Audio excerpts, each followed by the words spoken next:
have just been tuned into the Streets Session with your boy Firahs and Joe MK. Alright, listen, we are here once again. Black Day Festival 2022 in Tunbridge Wells in a hidden forest somewhere I could not even explain. But I'm here with one of the coolest headliners of today. I'm here with Dylan Earl. Damn fond to meet you. Nice to meet you, bro. And you know what? It's funny because I was literally telling him before you come in, like one of my favorite people when I researched was you. I loved your music, I love your vibe. So I want to start off with like, where does your style come from? Can you have like that unique style in your music?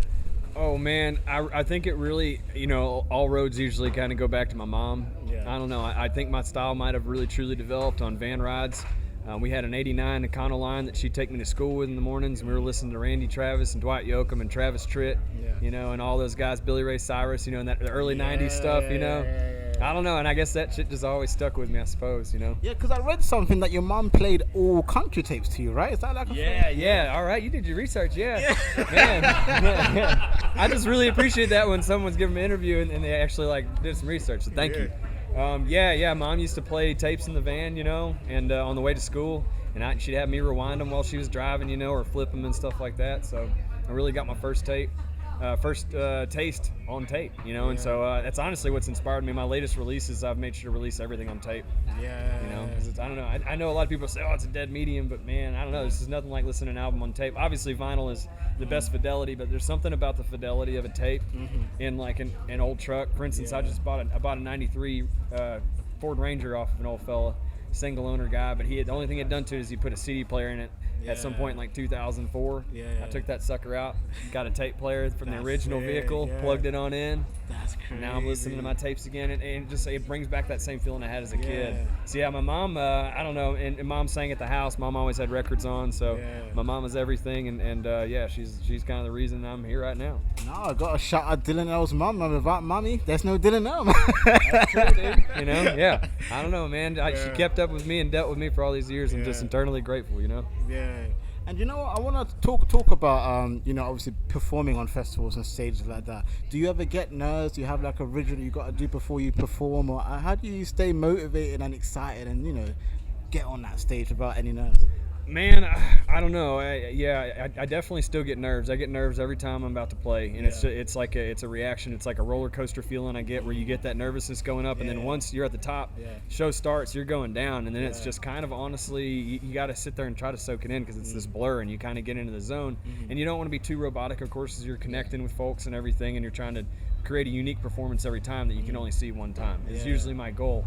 But it's there's definitely some nerves there, and oddly enough, I get more nerves when there's smaller, more intimate groups. I get crazy nervous around my family when I perform, or like family friends and stuff. So usually when it's a bunch of strangers and everybody's having a good time, they're already giving the vibe. They've set the tone. So I'm like, all right, here we go. I'm just plugging on in and going. So it's there's still nerves involved every time, but sometimes I sweat a little less. No, I love that. And obviously, talking of music as well, obviously your recent single that you dropped was called Never Said a Word.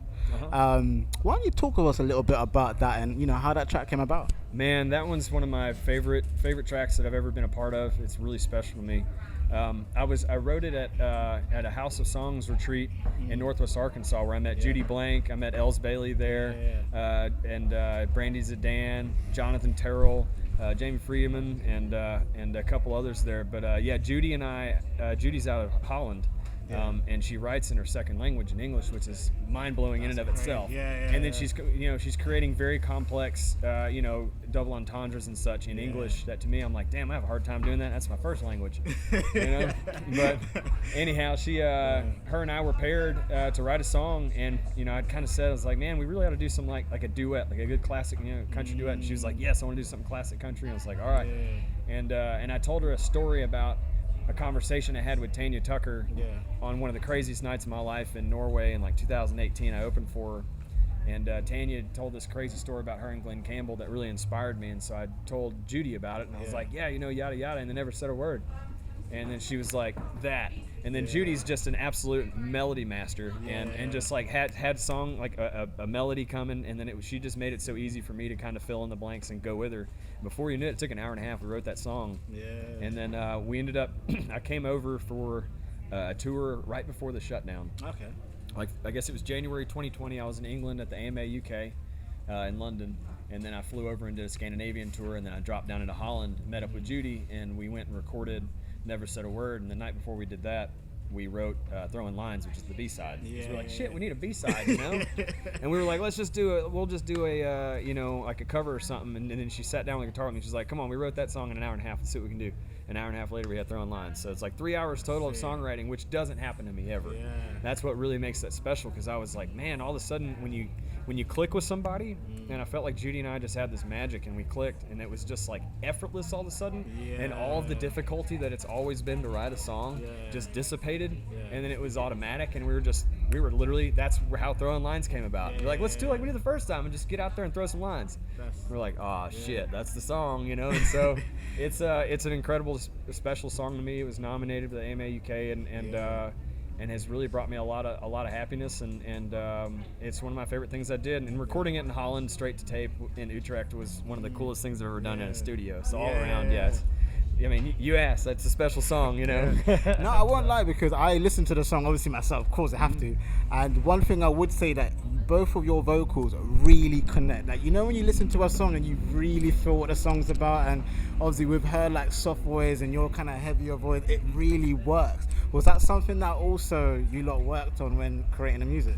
I mean, totally. We already could tell when we were working together in Arkansas that it worked really well. And then when we got in the studio and back in Holland, it was the first time I've ever recorded like this. So we did everything to tape, and I recorded to tape as well, but this time we recorded everything to tape without any monitors. No headphones. It was just her and I in a room with a microphone. And so we couldn't hear ourselves going through the tape machine and hearing the plate reverb and all that stuff, and hearing any kind of like in the moment production to help us feel it. It was just like, oh, it's me and you and a guitar in one take. You know, and so we just kept running through it until we had it. And we almost kept it. There's funny, you can hear our voices at the end of the pre-mastered track. That's all of us going, holy shit, I think that was it. Yeah, that was it. And then, you know, the studio clicks in, that was it, guys, we got it. You know, and it's like that. It was beautiful, because it was the first time I really got back to exactly how it was done, you know, 70 years ago, when everyone's just like, oh, we did it 60 times until we got the take. Yeah. You know, and we probably did it about 23, 24 times, I think. Okay. But when you get it, it's like, I was like, oh, this is that feeling. Yeah. Like there's no bullshit here. There's no covering this up. There's no splicing. There's nothing. It is just one fucking take, and us two singing at each other, not really being able to hear through any kind of mix. Right. You know, and so it kind of forces you to really just be like, all right, I'm gonna look you right in the eyes, and we're gonna just mold. And we just melded together. All of a sudden, we became kind of one unit, and just this total magic happened. And that I couldn't believe it. I was like, maybe it's this weed, I don't know, but this is really awesome, you know?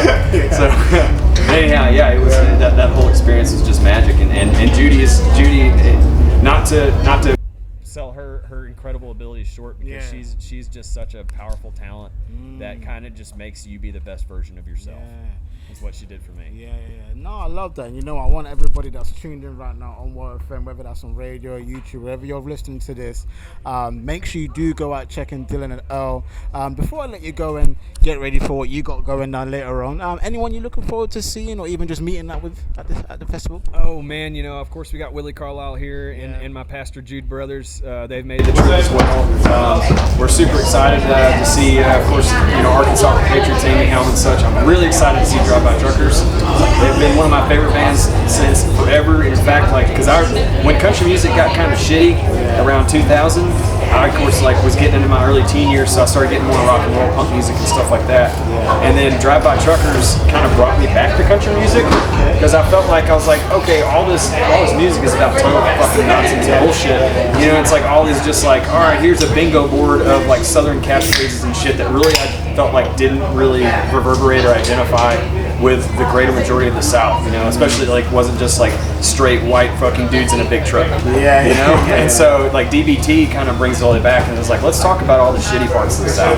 Like, let's talk about it. Let's talk about fucking misogyny and racism and fucking socioeconomic disparities and such, you know. So that's why I love the Truckers, because they're hardcore ass Southern dudes talking about hardcore ass issues in there. They ain't prancing around. They ain't there, you know. So, and also trying to be advocates for social issues too, especially like maybe more of a narrow-minded conservative white conglomerate. Love that. Listen, for anybody who wants to check out Dylan Earl, all his stuff will be in the description below. All his music, Spotify, any links that you're looking for will be there. This is your boy Firahs, this is World Fem, this is the Street Session, and you know what? This is my man Dylan Earl, and I can't wait to vibe with you later on. So take care, kids. Take care. See you in the shit, y'all. Yes, sir. Been tuned into the Street Session with your boy Firahs and Joe MK. why is this the name of our show, bro? Because we're the hottest in the streets. Catch us online, on the go, and on the FM. Okay, let's go.